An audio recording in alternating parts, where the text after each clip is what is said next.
Orange team.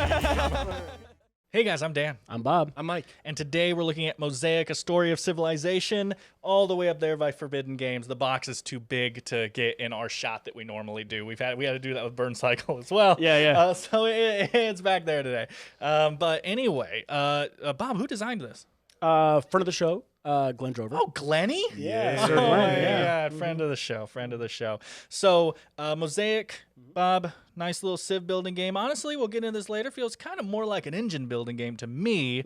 But how about you kind of talk us through, and more so talk them through how you play, the basics of how this game goes. Sure. So it's for 1 to 6 players. I haven't tried the solo yet. But what you're going to do is you're all going to start by picking a leader. There are 9 in the starting game to choose from. Each one specializes in one of the 9 pillars of civilization. You're then going to get 5 starting technology cards that you will draft to pick the starting 5 you would like. You'll then get to gain all the bonuses from your starting leader and the technologies that you placed out, and your starting city that you get to put out there. And then everybody's going to, you're going to go around the table starting with the starting player. There's a starting player token that is ginormous. It's laying there. It is huge, so you can't miss it. You're going to take 1 action. There are 8 types of actions that are all broken down on the back of the 2 rule books. I guess I never checked to see if that's standard that it comes with 2 rule books, or if mine was just a mess up and it came with 2. But I came with 2 of the same nicely shaped rule I books. hope it's standard, because that's an pretty awesome thing Yeah, to start adding. Yeah, and there is like a thing in the back too that talks about like strategies depending on what leader you have, like what types of cards you should go for and things like that. But you're gonna take one of these 8 actions and take turns, keep going around until one of the 2 end game conditions is met. End game conditions being 2 of these 3 piles of tokens are gone, and those tokens are civilization achievements, which are basically things like certain amount of production, certain amount of money, so many cities, things like that. There's 15 total. You'll choose 9 at random at the start of the game. There's also 9 of these Golden Age tiles, and those are pretty simple. It's just having 6 of a certain type of tag, which you would kind of see like in a Terraforming Mars type of thing on the bottom of each card. There's usually tags on there. Or there are 9 wonders. So if like 2 of those stacks get emptied out, that will trigger endgame. Also, there are 4 decks of cards. At the beginning of the game, you're going to set them up with a Empire scoring card in the towards the bottom. Depending on player count, it'll tell you to separate the deck into so many piles, shuffle it in one of the piles, and put it somewhere. Once one of those cards comes out, you'll finish that turn, and then before the round continues, you will do a area majority counting where you'll get points for your you'll gain its influence for your cities and towns and wonders and military units. Whoever has the most influence in the area is going to gain 3 victory points plus a point per city and wonder, depending no matter who controls them. Second place is going to gain 2. Once you've gone through all the territories, tracking that on the little track they gave you here, they also give you a scoring pad, which you can write down the points you score on there.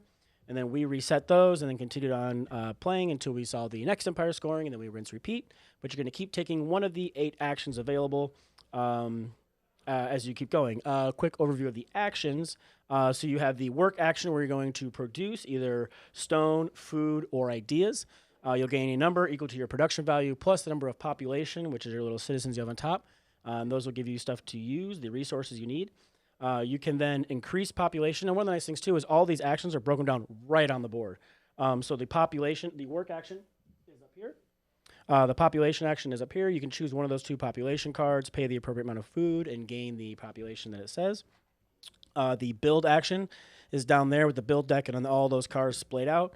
You can choose one of those cards to build. Either it's going to be like a city, a town, or a great project, which will earn you victory points at the end of the game. And they have their costs under and they have the cost listed right underneath there, which makes it super handy.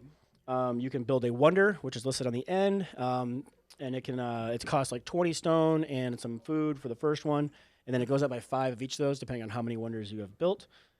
You can take a technology card for 5 ideas. You can take a technology card, it goes into your hand. You can choose to immediately play it for free if you would like, or you can hold on to it if you don't meet the prerequisites, or if you just want to wait to get like a stronger effect later on. Like if it says like gain so many per something you have, you can wait till later to play it. It is a free action on your turn.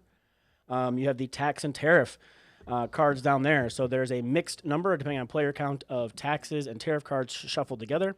There'll be 2 cards faced up, and so tariff, you'll earn points based on earn money, based on your number of individual and unique trade goods you have, plus your cities typically, and your tax will be based on your population you have and the government icons that you control Plus, as you're building cities and port cities, the cards on the bottom will say to add money to a holding area, which is down there by the tax area. When you tax somebody, you'll also gain that money as well. The military action you can pay 5 gold or money, whatever, for each military unit. You can deploy up to 2 where you have a city, unless you have like a card or a leader that says you can deploy more at one time. There's any real conflict that they just add influence in the zone they're in. They don't occupy hexes or anything. But there are some cards that'll be like, oh, eliminate somebody where you have somebody else. But there's no like direct conflict types of cards, except for the general does have a when an empire scoring starts, he can eliminate a military unit in his zone. There are another military unit called the siege catapult, which will negate city influence in a zone where it is at, but you have to have the technology card to build those first. After that is the government area. If you have the proper prerequisites and you have the knowledge resources, you can gain one of those governments, and the governments will give you an ongoing ability, and then they will also give you a empire scoring ability. So during the empire scoring, they will each score points differently. And they also have a one-time effect is where when you gain them, there's one side that has like an arrow on it. And then anytime on your turn for a free action, you can flip that over once and eliminate one of the rows of cards and put out fresh new cards. So you can like refresh the board and give you some new ideas to choose from. That is the majority of that is all the actions that there are to do. So you're just gonna be taking one of those actions and keep going around and around and around until the empire scoring card or the end game condition is met.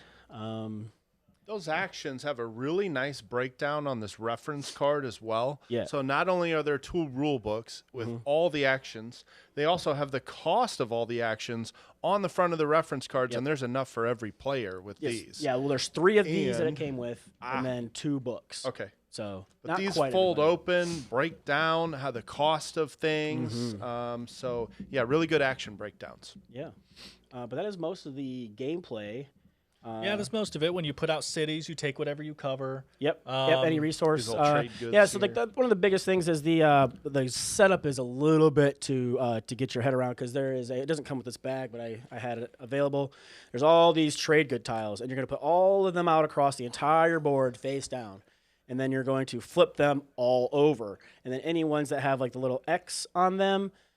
You're going to take off the board because they're just blanks. But that's just a way to randomly seed the board, so it's not the same every time, but it is a bit tedious to do that. So usually I just like task somebody with that, and then I do the rest of the setup, and by the time I'm done with the rest of the setup, they're done, and I tell them, okay, now that you're done with that, flip them all over. They're like, what? right. You give that bag to someone you dislike, That's right. basically. So. Who hasn't played this game yet? It's like the rookie initiation type of thing.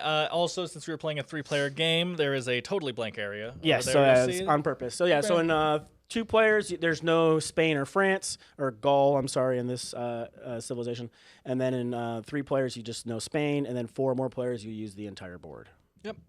I think that's it. The only other thing I can even mention, I guess, little nitpick rules is there is an unrest system, but basically that's just negative victory points. Yep. So every time you get an unrest, negative victory points. If you get minus unrest, negates cancels it right out. the negatives. So other than that, though, I think that's a pretty good basic explanation, Bob. So next, we're actually going to go into the components of the game, everything this came with, and we'll have some caveats for that. And then after that, we will give our final thoughts, and then after that, we'll give a review. So these should be sectioned out in the video. You guys can skip ahead to whatever section interests you most. But for now, let's talk components. What's in the box?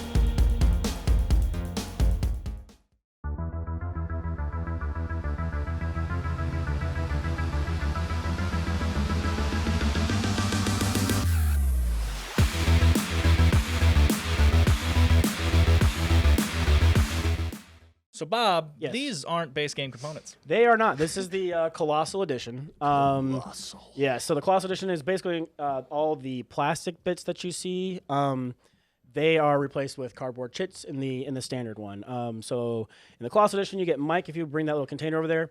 There are 6 containers that like this, and they'll have one for each player. So you'll have all of the square wooden cubes that you need for your scoreboard, plus all your plastic bits will all be in there. So you're playing blue. Here's your player board.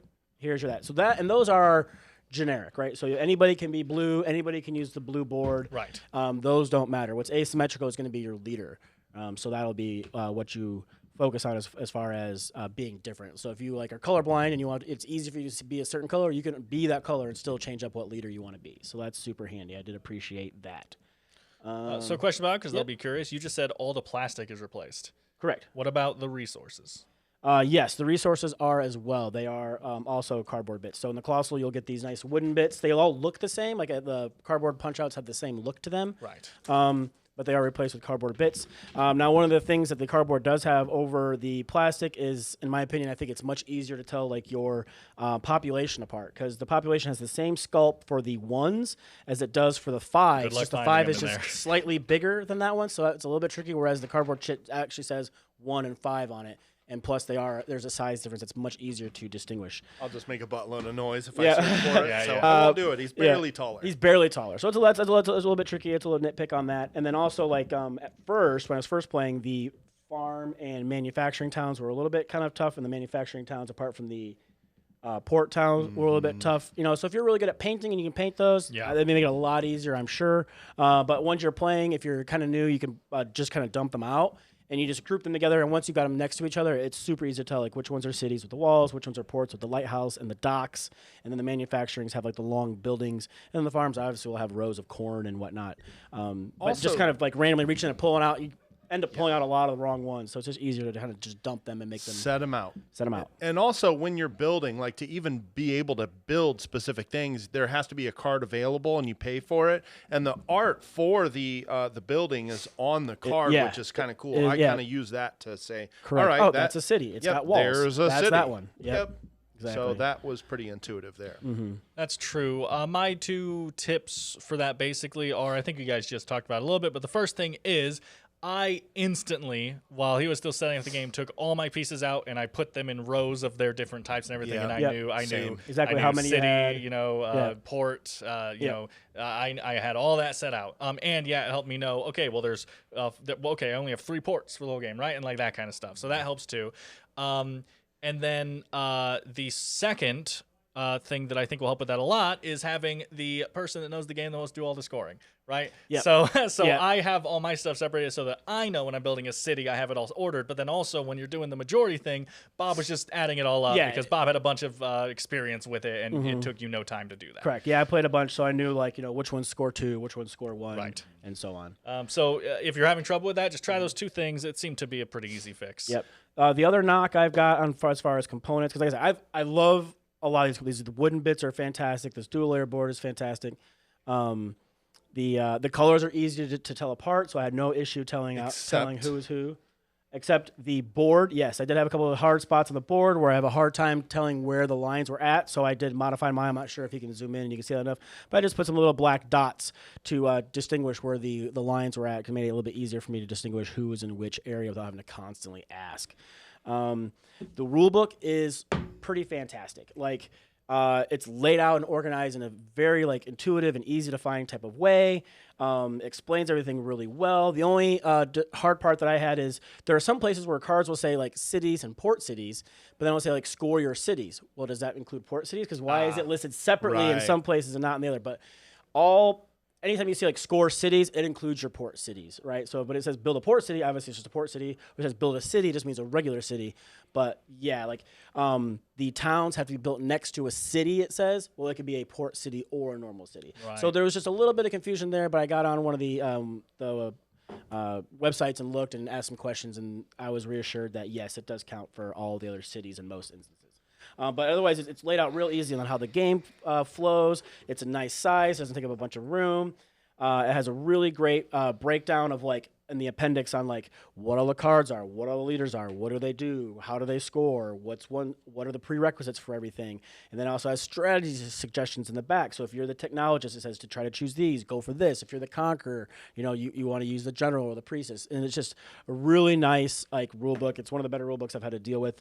Granted, I did have a learning teach at Gen Con, right. But still like picking this up and reading through it, it just made a ton of sense with how to do everything. Those strategy tips in the back of that book are super useful. Like from the very time you pick up the game and are learning it, of course, you start with the card draft, and it's telling you kind of what cards draft these to types look of cards. for. Yeah, like these will help your character out. Start working on your stone production if you're this guy, and I found that really helpful. More on these components. I mean, just the thickness of the wood of these is just fantastic. Yeah, they're chunky. I mean, it's not just wood; it is thick, chunky wood. And then this first player marker, I mean, are you kidding me? Yeah, that's ridiculous. The funny thing about this is, though, that it never moves. It doesn't. It just sits on the table. There's never a changing of first player. Correct. So kind of unnecessary, but it's cool. They made it so heavy because you can't move it. Yeah. Nope, they're your first player the rest of the game. So they just pull the muscle. These coins from the Colossus Edition, the metal coins, are beautiful. Yeah, they're easy to tell apart which one's 5, 10s, 20s by size. And then like the 10s are nice because you use the most of those, and they're like golden looking, but they are super nice. It comes with these trays to hold everything, lids that go on there. It all fits in the box, like super easily. Big complaint for me, the box doesn't fit on a shelf. It's about 1/4 of an inch, half an inch too wide to fit anywhere on the standard shelves. Too tall for a calyx. Yep, too tall, too wide. By an inch? It won't fit. Not quite an inch. Yeah. That's the thing. It's like, okay, it was an inch. Okay, well, it's a big box, but it's like barely. It's like 1/4 inch, maybe a half an inch too tall or wide. It's massive. We don't have it over here, but I assume it has a really nice insert. Since it does have a very nice. Yep. And you can see though how big the box is, right? Yep. It's colossal. It's colossal. That's a good point. It is colossal. More on these components, though. Bob, we've got dual-layer player boards. We have a dual-layered scoring track. Yeah. Are you kidding me with that? Oh, dude, all the different sculpts on the farm towns. I didn't know this at first. We were talking about the score track at the beginning, and I went like, "Oh, this thing," and I was like, because I didn't know it was dual layer. The only other time I've seen that is Foundations of Rome. I can't think of any other dual-layer scoring track that I've ever seen before. I can't think of any. The sculpts on these wonders, like these are all unique. You've got a Sphinx, you've got the Colosseum, you've got pyramids. The other small complaint on that is that it's hard to tell who controls it when it's on the board. I mean, granted, you'll have the little cardboard bit that knows it's yours, but I have seen some like STL files and some aftermarket type things, which you can get like little 3D printed bases. Yep, that you know whose it is. It makes it a little bit easier to count. Yeah, I would definitely pick that up, especially for how much you paid for the game already. Yeah, something that's only that much that will help with ease of play for people. I think is a really smart choice. I guess that didn't bother me too much because at least you have the wonder tile as a reminder of who owns what. Sure. But yeah, if you have one person doing all of the scoring, who owns that pyramid again? Yeah, there was a little bit of and I mean, we were playing on a pretty big table, so I literally couldn't. Well, I'm just saying I couldn't look over to your thing and see which wonders you had and stuff. You know, like so I was just playing ignorant, and then I was about to bring that up. Yep. And the other thing that I would suggest also is like, so it's got all 15 available civilization achievements listed in here and what to do, which is super nice. But you only play with 9 each game, and so you don't know which one is which. Yeah, there's no way to track that. Correct. I mean, you can pick up the pile and look anytime you want, but then people are like, well, which one are you getting close to? Right. And again, big table. You're right. Like, hard to tell. So maybe a little like wet erase or dry erase. I might print something out, that you can hand to people, and they can just kind of like circle or mark off which ones are available this game, and then like mark them off as people take them, so you continue to know which ones are available. I just kind of wish. Don't get me wrong, this thing's awesome and everything, but if they had just made this plastic instead, to where you can just write and erase directly. And in all honesty, I might just cut these. Yeah. And then laminate the side, because then you can mark off the golden ages as they're taken. Okay, I'll mark those off. Yeah, 100%. Mark that off. It's gone. This just seemed like something that needs marked a lot to me as we were playing. Yeah. But that's a super nitpick. I mean, like the fact that these are even included is super handy, because then you're not like better than some people. I'm thinking about getting a government. Somebody like, can I see the government pile? Like, oh, which one's he going to take? Exactly. You can just look at this all nonchalantly and be like, look at that government. Yeah. Yeah. But yeah, in summary, fantastic components. Yep. Yeah. Agreed. Yeah, they did a good job. Without, it doesn't feel extra. Right, like it really does fit in. Decent, like linen finish. If I had to add my own little nitpick, the game's called Mosaic, and I know the art on the board are Mosaic style, but I just don't love that style. It doesn't appeal to me that much. Tricky. That's why I added the lines. I will say it usually doesn't for me either, and I think it looks really good here. I think this Mosaic looks really good. It's pretty, but like I said, it's tricky, and that's why I drew the lines. Yeah, it's a little weird. Because you get a little bit of a bleed effect with some of the colors. Yeah, this is weird when this happens. Right, because it's not a nice clean line, because the way they wanted those Mosaic tiles to work, that's what I said, the colors kind of bleed into the other territories, but it's mostly purple or whatever. And so, that's a and even purple. the fact where like some of these territories are divided, like you've got hexes where like, oh, it's only this tiny little piece of land, but you can still occupy that hex. Correct. Was a little ambiguous at first. It makes sense later, right? Because you can see the actual lines of all the hex on there. Well, and then going with the ambiguous, the fact that your dudes just go anywhere is also just an interesting ambiguous rule. Like you just need soldiers in a region. They don't matter where they are in that region. They just count towards the influence of that region. So there's a little bit of ambiguity here and there, but I don't think it like ruined anything. No, it doesn't. You know? I just, again, 9.9 on components, but my 0.1 knock is I don't love the board. Okay. Okay. And then did you guys mention the cards? Just wondering. I did a little bit right there at the end there, but they're like a kind of a nice linen finish on there. They're decent. I like the art. Texture cards. Yeah, and the art, like I like how the back is super simple. And there's a spot on the board that matches the back of the cards. You know exactly where the decks go. Well, and going off of my complaint that I had earlier with, seeing across the table in this game isn't the easiest. Those are the easiest things to see freaking from space. Just a white word on a dark background, super easy to see. But anyway, I think that's mainly it. It came with the scoring pad and everything. But I think that's mainly it. So we're gonna jump into our final thoughts for Mosaic. Final thoughts. Michael. Yeah. I've never called you that before. No, you haven't. Only my family's allowed to call me It's that. like he's in trouble. Easy there. Yeah, right. What did I do?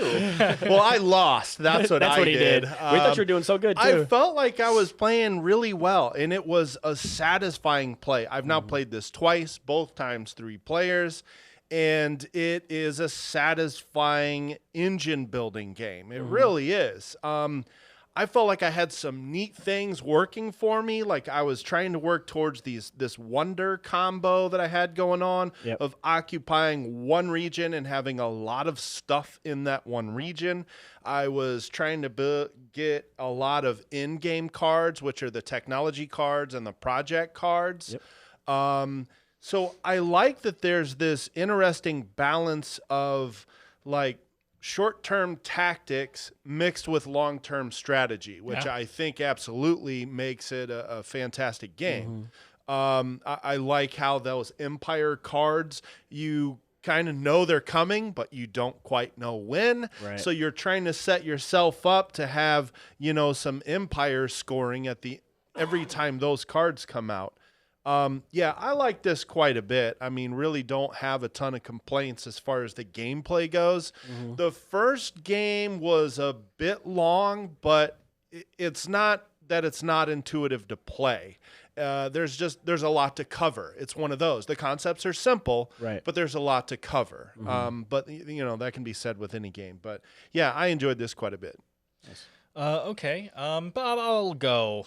You've been waiting on this game for a long time. So this was a thoroughly enjoyable civilization building game, but really, I don't really like saying that. Disguised it. But this was a really good Terraform Mars killer. There's a lot going on here that I see from other games, and I think they did a tremendous job. I mean, again, I hang out with Glenn every weekend, and so obviously. And seeing the way that he has worked so many systems into here from other things that I've seen and yet feels unique and feels like a really good mishmash of like, oh, we've seen this playing card tag system before. Again, that's why I just said Terraforming Mars, right? There's a lot of games that do it, but like that's a famous one. We've seen that before. We've seen these achievements before. Be the first person to have 6 of the purple tag. Be the first person to have 6 of the blue tag. Like we've seen this before. We've seen this, not even area control, but area majority before.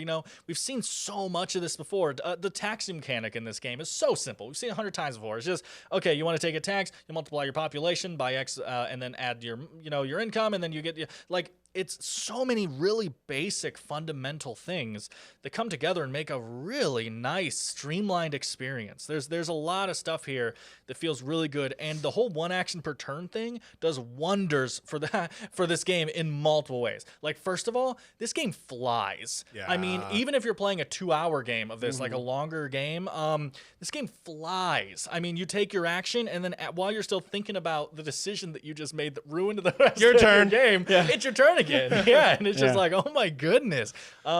It would be interesting to see someone who has some analysis paralysis in this game, just because I don't think they could slow it down that much. A little bit. Ben's pretty bad with the analysis paralysis yeah. sometimes, and it's like, and that can make it take like 2 hours, a little bit longer, but yeah. But not too bad. Yeah, still though, for this kind of game, I mean, again, if you're playing Terraforming Mars, you know, you're getting up there. So, sorry, I keep bringing that up, but just it fit that too. Sure. Engine builders. But every decision seems so important. Is the other thing with the one action per turn. You're like, okay, well, I really need that card. And there's a lot of something that I love that I don't know the term for it is this game has a lot of, at least the way I played it, right, has a lot of reverse engineering that goes into your building, right? So you say, I really need that card. In order to get that card, I need money. In order to get money, I need production. In order to get production, I need that card. Okay, so this action, buy that card. Next action, production phase. Next action, do that. Next action, get that card. And you have to like kind of reverse engineer what you need and then play it Take back. the steps to get it. Yeah, and do that. And obviously things can fall apart. People can take the card you want. I was joking with Mike while we were playing. I was like, dude, you're the hate draft king right now. Yeah, he did like 3 times. He took the card I wanted. It was very clear when he was doing it that he wasn't doing it on purpose. He was just taking what was best for him. But it was just like Mike would take a card and everyone at the table would go, ah! So that does happen. But it didn't happen an insane amount. And when it does happen, there's always a backup plan in this game to me. There's always something else that maybe isn't as good, but you're like, okay, that thing I was building up towards didn't work out. But backup plan is still sitting there on the table, and I'll just buy that card and do something like that. Yeah, even if you get blocked, there's still other things to do that can feel satisfying and build towards your end goal for sure. Sure. Something that we didn't mention in the how to play, I meant to bring this up, was that maybe you did. I don't listen to you. It's true. Resource can be traded out with money. I was about to mention that. For a 2-to-1. 2-to-1, except for people. Right. But and so that's one thing is like, so if someone took the action that you wanted, it might be worth it. Just, okay, I'll just tax this turn and get $30 or something, right? And then I have a bunch of wild resources to help me out for the next couple turns, right? That's terrible. There's just a lot of cool stuff. One thing that I hope that they add in an expansion. I don't know why. I wanted this to be slightly more important. Is this trade good mechanic here to where when you're putting stuff on the board, you're taking what you're getting, and some are just immediate resources, some affect your production, and some are these trade goods that go here. And the main thing they seem to be for is this set collection. The set collection and the tariffing. Tariffing, you deal with that. Yep. So there's set collection cards that you can buy. So I was lucky, got 2 of the same here. So I only had to get the 3 to blah blah blah. And then yes, the tariff will add a multiplier to those. But I kind of wish. Glenn Boy. No. Buddy. I kind of hope that they introduce a trade route mechanic in this game to where it's like a mechanic that's taking off in games lately that I really like is neighbors. So like if we were playing a 4-player game, that person wouldn't be able to affect me, but you guys would. And in a game like this, that's usually thematic because it means that it's the people you're living closer to and stuff, right? For this, maybe instead of neighbors, they could say someone else has to have a city in the same region as you, right? That would make sense too. But something like if I have this and you don't, you can gain something from that. Like you can be like, oh, well, I don't have that. But since he does, there's some kind of trade mechanic goes on there, or something like 7 Wonders and 7 Wonders Duel has something to where if I don't have a resource, that's fine, but I can pay for it to use yours, right? I can just say like, okay, well, I don't have this, some money but I'm just gonna pay that. 10, and I'm gonna take that. Like they keep it, but you use borrow it for the turn. Yeah. 7 Wonders Duel I know has it. I think 7 Wonders does too. But I would really like to see some kind of trade route mechanic because that's what trade goods are for. Sure. Right. And in this game, they're just a tariff mechanic, really. So I'd like to see that be expanded on a bit. But other than that, I mean, again, mostly glaring positives here. It's just amazing that they do so many things I've done before, and yet it felt so refreshing, this game. Everything felt new to me, and I was just like, oh, that's cool. I'll try that, and I'll try that. Collecting the tags was actually fun and interesting to me in this game, which honestly, most games that have that mechanic, I do not like. I find that tag accusation thing not exactly the most fun engine building, but it felt nice in this game. So yeah, that's my whole spiel. I enjoyed this game for what it was. Okay. Bob? Yes. That's what we said. No, but I agree. Like I enjoy this game. I like Civilization types of games. It's not super civvy as like a Sid Meier's might be, but it does play quick. Like you're not like waiting 20 minutes for somebody to take the turn. Or like how the actions are super fast. You're like calculating how much stone you just produced, and before you realize it, it's your turn again to take another action.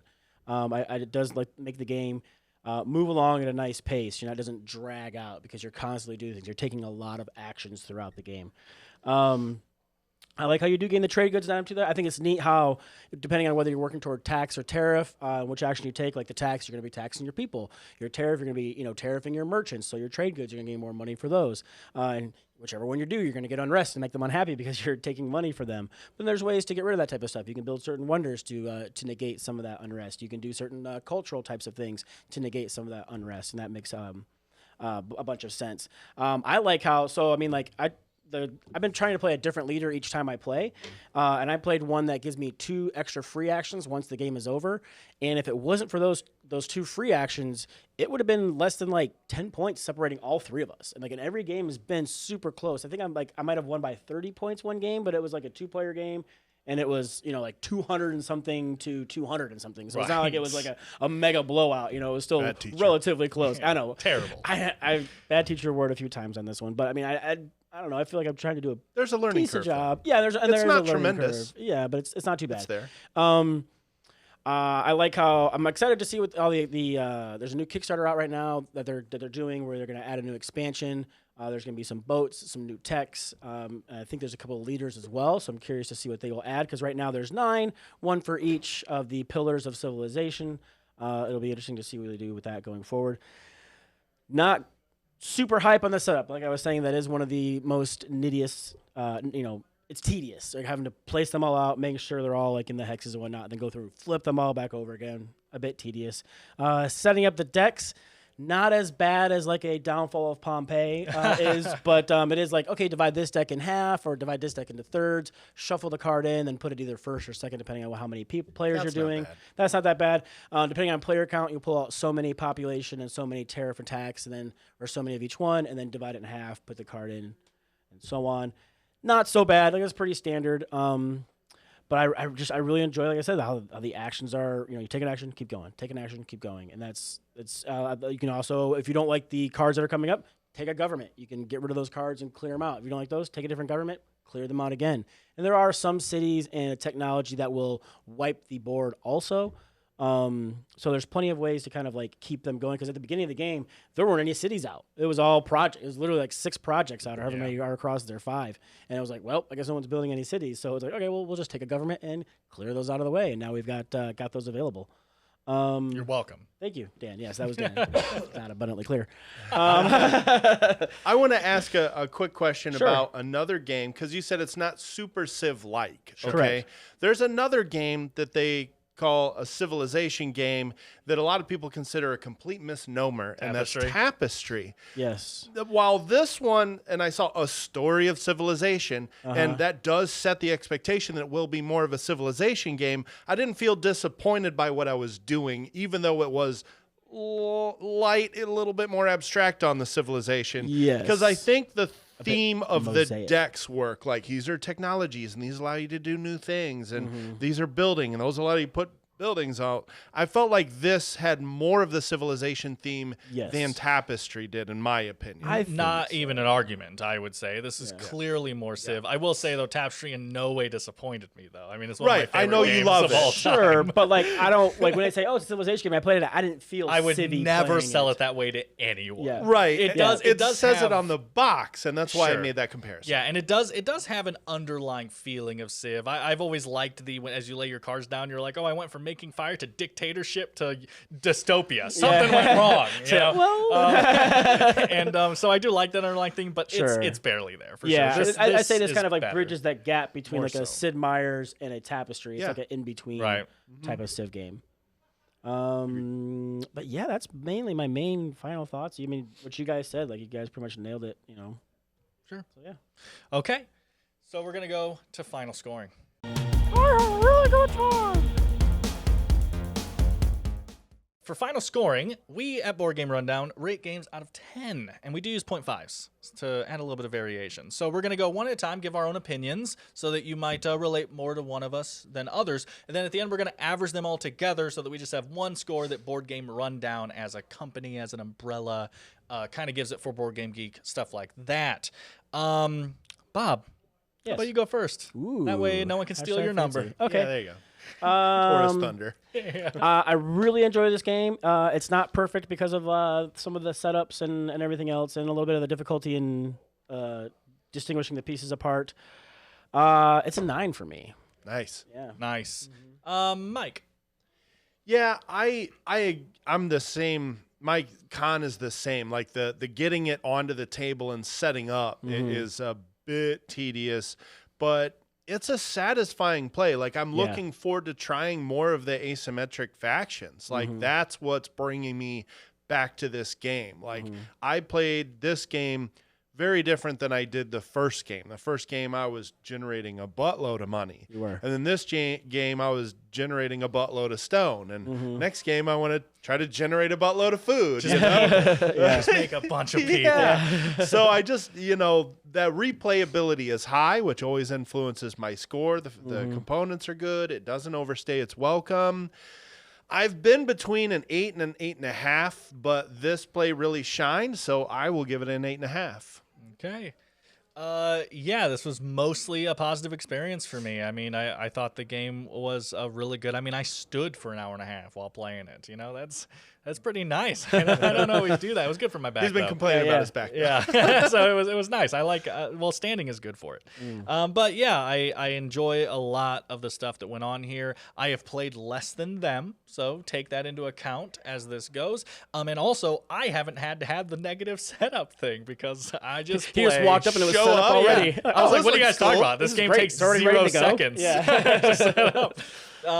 But yeah, actually, Mike, I land on an 8.5. I think this is a super solid, I would say, engine building, a sprawling engine building game, I guess is what I would say. Yeah. But yeah, 8.5. Cool. So if you take all of our scores and you average them together, 8.7. 8.7 out of 10. Good. That's a guys. good Pretty score. solid, yeah. So you guys have now seen this all set up, and if you out there who haven't played it, and we've talked about it, what sounds like the most interesting mechanic to you? What is if you were to buy this game, what was the one thing that made you go like, wow, that sounds really good? Like I want to check that out compared to other Civ games, because that stuff is always interesting to me. Like I've talked about that with Wolves of Mercia. I watched someone play it, and I saw the way the night rolls worked, and I was just like, yep, I got buying that instantly. Like overall, it seemed enjoyable. You might watch this review and be like, Mosaic looks good, but usually there's one or two little things that you say, yeah, that I want that in my collection. So let us know below what that would be for Mosaic. I'm super interested in hearing that kind of stuff. But anyway, thanks for watching, guys. From the Board Game Rundown, I've been Dan. I was Bob. I was Mike. And that was Mosaic. We'll see you next time.